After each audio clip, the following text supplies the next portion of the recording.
Bismillahirrahmanirrahim. Assalamualaikum warahmatullahi wabarakatuh. Terima kasih diucapkan kepada ketua sidang pada pagi ini, iaitu Dr. Kamarul Khaizir. Yang dihormati Dr. Rabi'ah serta Dr. Khairul Anwar selaku panel pada pagi ini. Seterusnya, yang dikasihi rakan-rakan sekalian, Assalamualaikum warahmatullahi wabarakatuh. Pertama sekali saya mohon maaf kerana saya tidak dapat hadir secara fizikal kerana saya telah pun pulang ke kampung. So saya tak dapat pergi ke kuis. So hari ini saya akan bentangkan kajian saya. Untuk tajuk kajian saya iaitu analisis darar dalam pelaksanaan eutanasia terhadap pesakit COVID-19. Okey, baik.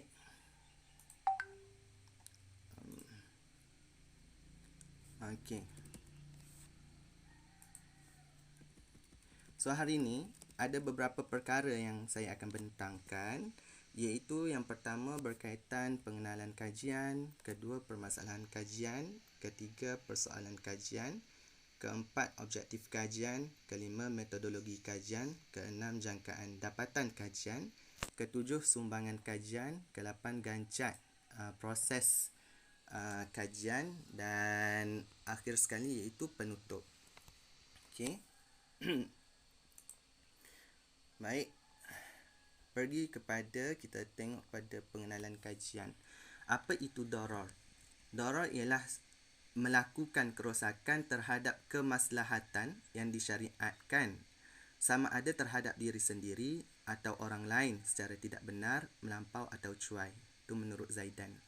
Kemudian eutanasia pula suatu perbuatan yang mematikan seseorang yang sangat sakit atau sangat tua supaya mereka tidak lagi menderita.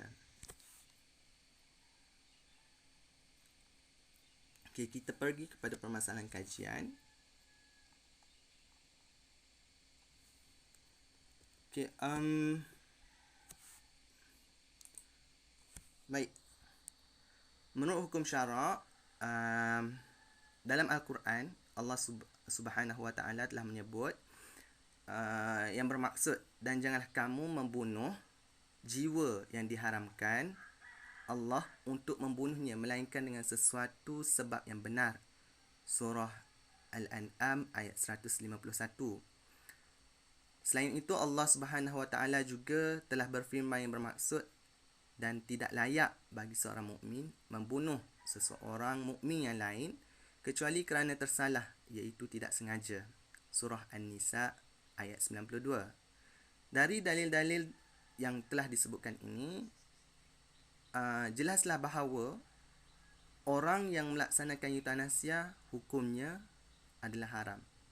Hal ini kerana tindakan tersebut termasuk dalam kategori pembunuhan sengaja yang merupakan perbuatan jenayah dan berdosa besar. Okay.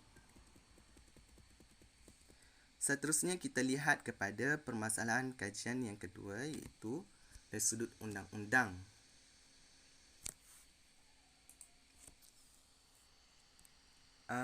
Jika dirujuk dalam Kanun Keseksaan Akta 574 menjelaskan, seorang menjelaskan undang-undang yang mengaitkan nyawa seseorang, peruntukan ini membolehkan tindakan mematikan atau cubaan mengambil nyawa seseorang sebagai suatu jenayah. Seseorang yang melakukan kesalahan melibatkan nyawa seperti membunuh atau cubaan membunuh ini boleh didakwa di bawah kesalahan membunuh atau cubaan membunuh di bawah Kanun Keseksaan. Jadi kalau kita lihat dalam Kanun Keseksaan Seksyen 300 iaitu kesalahan membunuh, kemudian Seksyen 299 kesalahan bagi cubaan untuk membunuh, dan Seksyen 306 iaitu menyubahati kesalahan membunuh. Sebenarnya banyak lagi seksyen-seksyen atau peruntukan berkaitan tentang jenayah membunuh ini, tapi ini tiga yang utama yang saya tekankan dekat sini, bahawa kesalahan membunuh itu merupakan suatu jenayah yang berat dan boleh disabit hukum mati juga.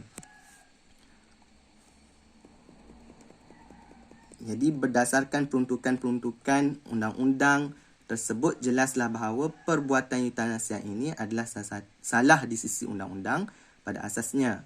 Menurut Ilyas Badrul Hisham, walaupun kanun keseksaan tidak menyebut istilah euthanasia, tetapi perbuatan euthanasia itu sendiri merujuk suatu tindakan menamatkan hayat atau perbuatan mematikan seseorang. Justru berdasarkan masalah-masalah tersebut, kajian ini adalah bertujuan untuk melihat pandangan syarak dan undang-undang berkaitan pelaksanaan euthanasia terhadap pesakit COVID-19 secara lebih mendalam. Di samping itu bertujuan untuk menganalisis darar dalam pelaksanaan euthanasia terhadap pesakit COVID-19. Jadi persoalan kajian ini ada 3. Yang pertama, adakah syarak mengharuskan euthanasia jika berlaku darar? Yang kedua, adakah undang-undang membenarkan pelaksanaan euthanasia terhadap pesakit COVID-19? Yang ketiga, adakah wujud darar dalam pelaksanaan euthanasia terhadap pesakit COVID-19? Okey. Kita lihat pula kepada objektif kajian. Okey. Yang pertama iaitu menjelaskan hukum euthanasia ketika berlaku darar menurut syarak. Yang kedua, menjelaskan undang-undang yang berkaitan pelaksanaan euthanasia terhadap pesakit COVID-19. Dan yang ketiga, menganalisis darar dalam pelaksanaan euthanasia terhadap pesakit COVID-19. Okey, metod kajian yang saya gunakan. Okey. Kajian ini adalah bersifat kualitatif yang memerlukan maklumat dan data-data khusus bagi memperjelaskan masalah kajian ini, bagi memperjelaskan masalah dan persoalan utama kajian ini. Oleh itu, kajian ini akan menggunakan kajian perpustakaan dan kajian temu bual pakar-pakar bidang dari institusi pengajian tinggi awam, iaitu dari Universiti Sains Islam Malaysia, USIM, dan satu lagi daripada Universiti Kebangsaan Malaysia, iaitu UKM, bagi mendapatkan bahan dan data yang diperlukan bagi mencapai objektif kajian. Data yang diperolehi kemudian dianalisis menggunakan atlas TI dan akan disahkan oleh beberapa orang pakar bidang lain. Okey, seterusnya, ini informan kajian. 4 orang informan. Okey, 4 orang informan di sini iaitu Prof Irwan, Fakulti Syariah dan Undang-Undang USIM, Prof Madya Nasir, Fakulti Syariah dan Undang-Undang USIM, Dr Zamri, Fakulti Undang-Undang UKM, dan Dr Fadlina, Fakulti Syariah dan Undang-Undang USIM. Jadi Prof Irwan dengan Prof Madya Nasir ni merupakan pakar dalam bidang qawaid fiqh, usul fiqh. Dalam kata lain, dalam kajian ini merupakan responden atau informan untuk bahagian hukum syarak. Soalan-soalan berkaitan hukum syarak. Dan Dr Zamri dan Dr Fadlina merupakan pakar dalam bidang undang-undang, etika perubatan, yang mana dalam PhD kajian mereka juga berkait tentang masalah isu-isu etika perubatan serta menghentikan rawatan sokongan hayat ni. Okey, jangkaan dapatan. Jadi dalam kajian saya ni, setakat ini, setelah saya melakukan kajian sehingga setakat ini, setelah ditemu mual, apa yang saya dapati, syarak mengharuskan euthanasia jika berlaku darar, iaitu melihat kepada kaedah fiqh, iza ta'aradat mafsadatani ru'ya a'zamuhuma biltika bil akhafihima. Maksudnya kita ambil yang paling ringan mudaratnya.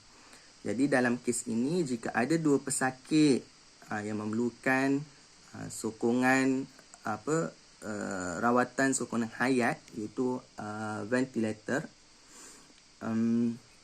Alat ventilator itulah alat pernafasan. Jadi kita lihat kepada yang mana yang boleh diselamatkan. Possibility untuk lebih selamat tu dia lebih tinggi berbanding yang tipis dia punya possibility untuk selamat. Okey. Seterusnya, dapatan kedua, jangkaan dapatan kajian, iaitu undang-undang tidak membenarkan pelaksanaan eutanasia terhadap pesakit COVID-19. Tapi membenarkan tindakan pegawai perubatan untuk menghentikan rawatan sokongan hayat mengikut SOP perubatan. Ini hasil daripada temu bual yang saya lakukan dengan pakar undang-undang bahagian perubatan. Saya dapati bahawa memang eutanasia, undang-undang tidak membenarkan eutanasia. Bagaimana cara sekalipun memang tidak menghalalkan eutanasia. Tapi menghalalkan kaedah iaitu menghentikan rawatan sokongan hayat dengan mengikuti SOP perubatan yang telah ditetapkan.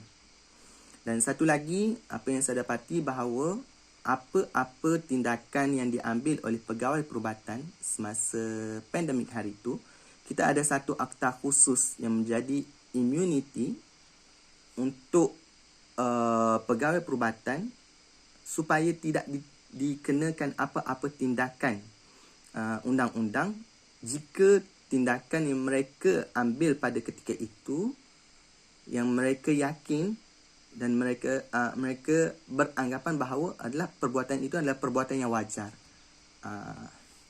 Dan akhir sekali iaitu jangkaan dapatan kajian ini iaitu wujud darar dalam pelaksanaan eutanasia terhadap pesakit COVID-19.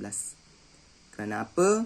Kerana kita lihat bahawa penyakit tersebut COVID-19 itu merebak dengan begitu cepat dan ia memudaratkan kesihatan orang awam sehingga mengambil nyawa individu yang terkena penyakit COVID-19 ini.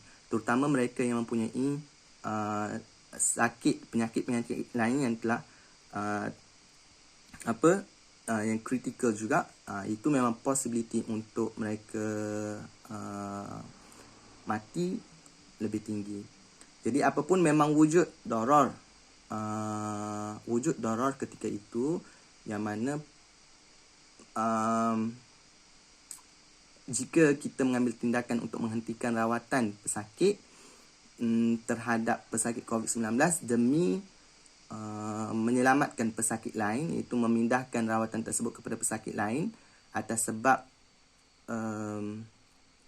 sebab-sebab yang saya sebutkan tadi, iaitu pesakit pertama tipis peluang untuk pulih ataupun peluang untuk hidup berbanding pesakit kedua. Jadi itu adalah dibenarkan oleh syarak. Dan akhir sekali, sumbangan kajian diharapkan dapat memberi kesedaran kepada masyarakat tentang pelaksanaan eutanasia dari sudut hukum, syarak dan perundangan. Dan gancak kajian ni, proses kajian sehingga kini penulisan saya sehingga sudah pada peringkat bab 4, 1, 2, 3 ni telah pun selesai. Cuma kini berada dalam penulisan bab 4 dan bab 5.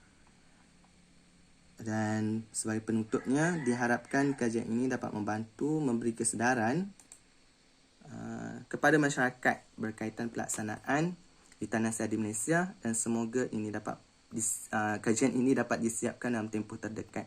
InsyaAllah, doakan saya. Okey, itu saja daripada saya. Terima kasih semua atas kesudian untuk mendengar sedikit sebanyak pembentangan daripada saya berkaitan tentang kajian saya ini. Terima kasih saya ucapkan kepada pihak kuis Fakulti Syariah Undang-Undang kerana telah menganjurkan program kolokium ini bagi pengkaji-pengkaji berlatih lah, dalam kata lain berlatih untuk latihan pertama untuk Viva, dan bagi untuk sharing-sharing, dan sekiranya ada kekurangan dalam kajian dalam pembentangan saya dalam kajian ini, saya mohon teguran dan nasihat daripada panel-panel kita dan sahabat-sahabat sekalian. Okey, terima kasih. Assalamualaikum warahmatullahi wabarakatuh.